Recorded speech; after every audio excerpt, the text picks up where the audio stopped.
Kamusta Cancerians? Welcome to Like a Tarot.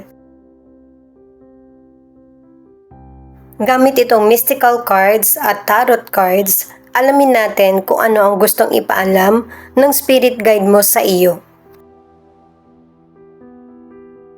Paalala para sa mga bagong viewers na ang reading na ito ay timeless reading, general reading at guide po lamang anuman ang gender mo or edad mo. Kunin mo lang kung ano yung akma sa sitwasyon mo. At saka, ikaw na rin magpalit kung si person mo ba ito or ikaw.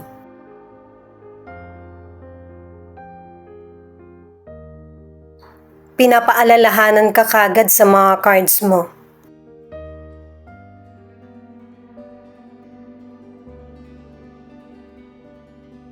Di ba may kasabihan nga tayo na health is wealth? Kahit na nagiging maganda yung takbo ng karir mo, ng negosyo mo, tapos yung financial mo, dumarami rin, nakakaipon ka, mawawalang saysay itong lahat kung pinapabayaan mo yung physical na katawan mo.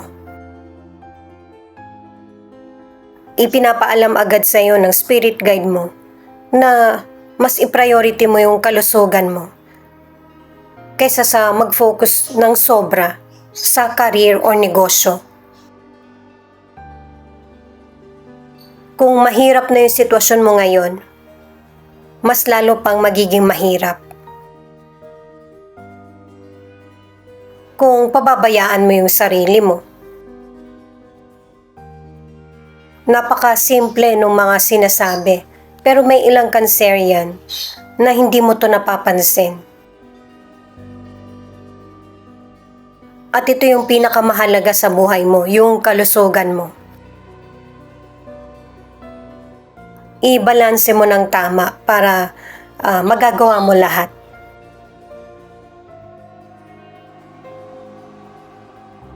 Ang ilang Cancerian nagkaroon ng aksidente sa trabaho mo.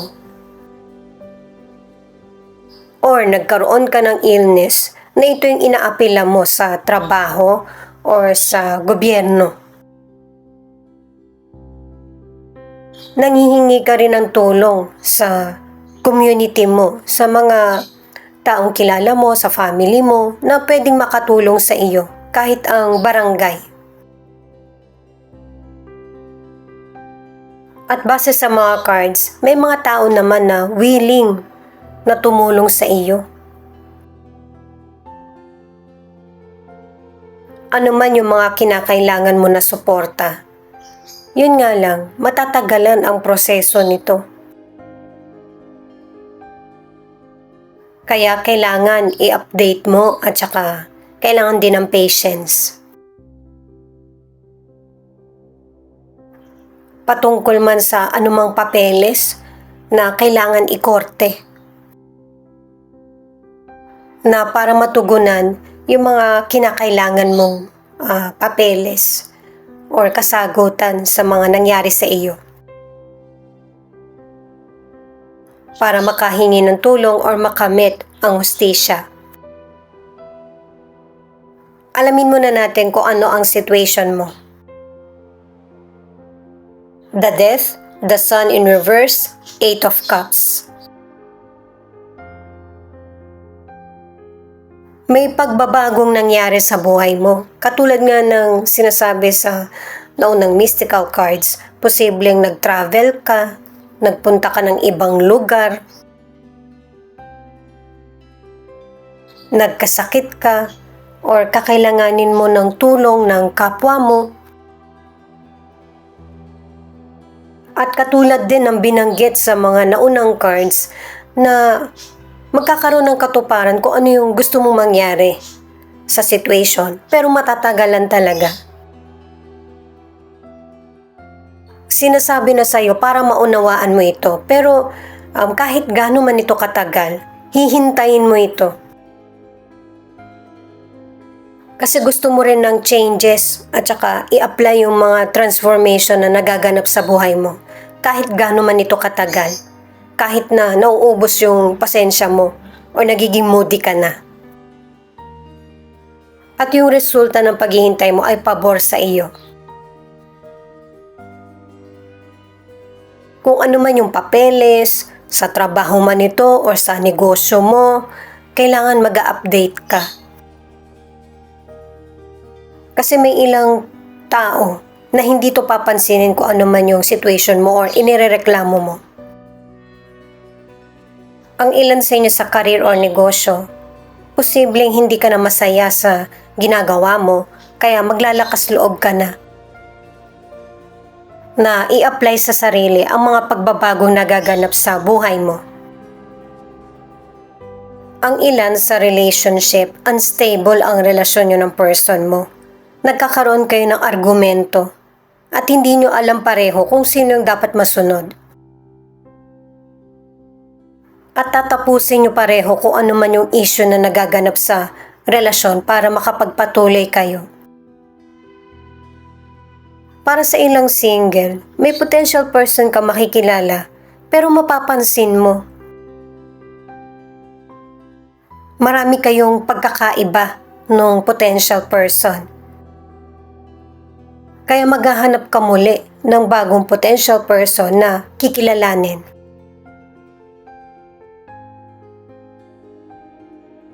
The High Priestess, the Tower, Eight of Wands. Ito naman yung hadlang.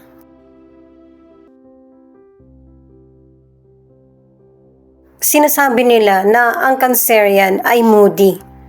Pero sa mga cards pinapakita na naa-apply mo naman yung pasensya.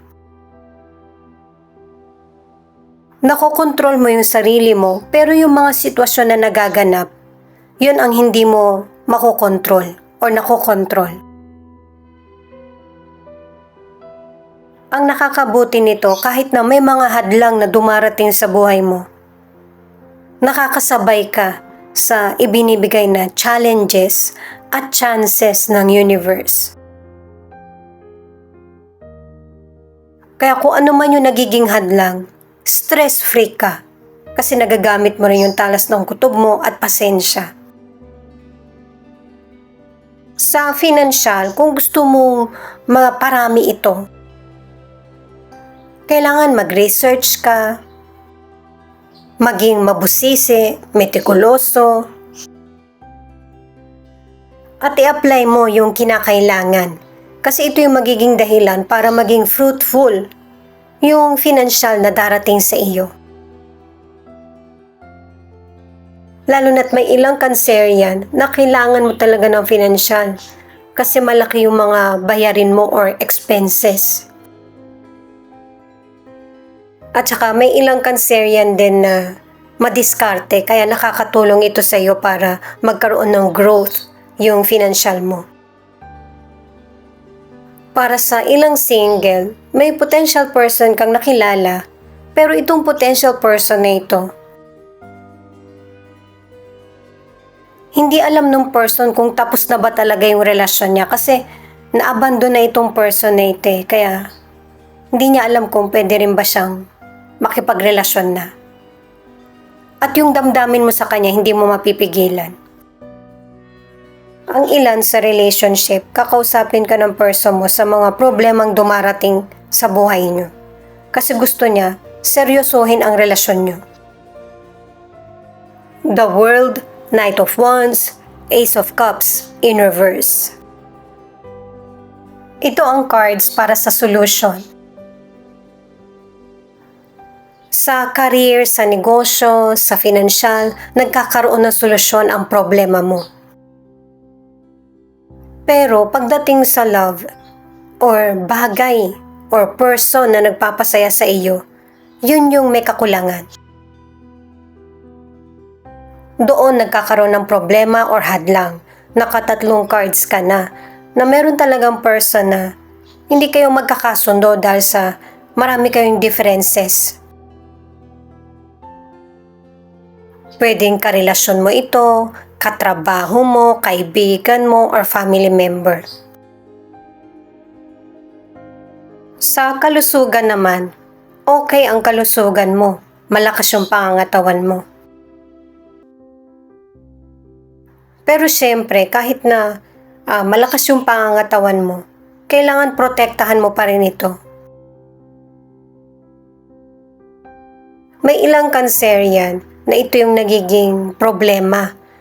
Bad digestion, headache, back pain. Bigyan mo rin ng pagkakataon yung katawan mo na makapagpahinga. At magpatingin sa doktor kung kinakailangan. Ang ilang single, yung potential person na makikilala mo ay taga ibang lugar or ibang bansa na maaaring related sa trabaho mo or magkatrabaho kayo or ipinakilala sa'yo ng katrabaho mo. At katulad na sabi kanina sa mga cards, kahit dito pinapakita na hindi makapangako yung person sa susunod na makakarelasyon. Dahil nga sa hindi niya alam kung ano yung estado ng relasyon na meron siya. Gusto niya munang ayusin yung personal problem niya. Ang ilan naman sa relationship, dahil sa LDR ang relasyon niyo ng person mo, posibleng pumunta ka sa lugar niya kung saan siya nakatira. May plano na magsama o lumipat ng ibang lugar o tirahan. Ang ilan ang nagiging problema sa relasyon nyo dahil nga LDR ang relasyon nyo, yung pagdududa o tiwala. Ito naman yung cards para sa feelings ng person mo na pwede rin ipakita kung ano yung feelings mo.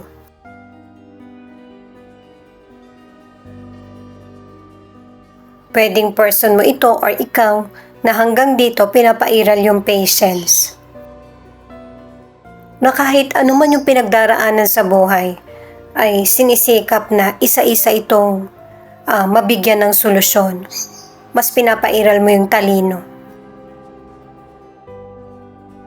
At saka, yung person mo, kahit na may problem na pinagdaraanan siya or kayo, kahit na hindi mo makita sa kanya na affected siya, iniisip pa rin naman niya ito para sa iyo. Kung ano ba yung magandang solution or kung ano ba yung makakabuti para sa inyong dalawa, pinili nyo man na magsama or hindi. Dahil sa itong person mo, meron din siya mga gusto para sa sarili niya. Pero mas inuuna ng person mo yung iisipin mo or mararamdaman kaysa sa mararamdaman niya. Mas gusto niyang malaman kung ano yung makakabuti para sa'yo or gusto mo. Kasi ang gusto ng person mo ay yung maibalik yung init ng relasyon nyo. Yung dating ikaw sa kanya.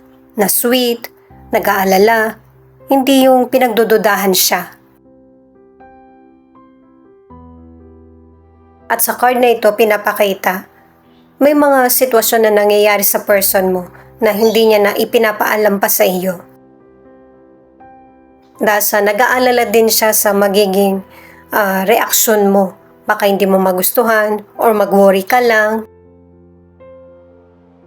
Pero masasabi rin niya sa'yo unti-unti na kahit hindi mo itanong. At dahil nga sa masasabi niya sa iyo, yung mga kasagutan na nananatili sa isip niya, magkakaroon ng kasagutan.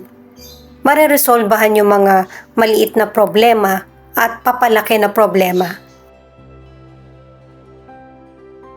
At ito yung time na pareho na kayong magkakasundo sa mga bagay na hindi nyo mapagkasundoan.